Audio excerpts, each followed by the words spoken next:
Charo Santos Cosio kasama si Barbie Fortesa.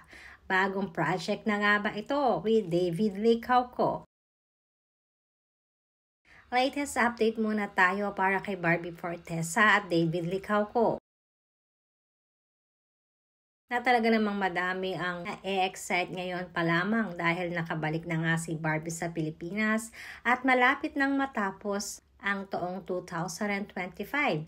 Kaya naman madami na ang nag-aabang ng muli nilang pagsasama ni David para sa susunod na taon.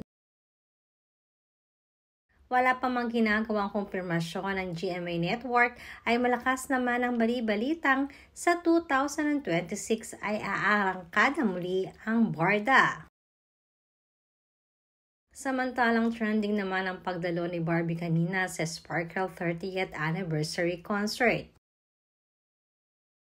Dahil sa pagkanta ni Barbie ng Chasing Pavements na kinanta nga ni Adele. Na madami ang nagtatanong kung sino nga ba daw talaga ang chini-chase ni Barbie Fortesa, kung si David ba nga ba daw ito.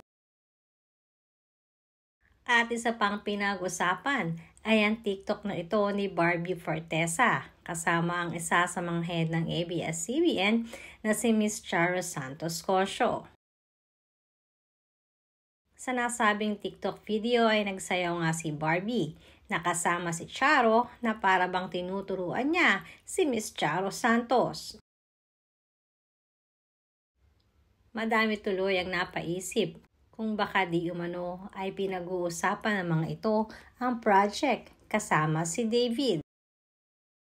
Dahil alam naman natin na ngayon ay hindi na imposible ang collaboration between the two stations.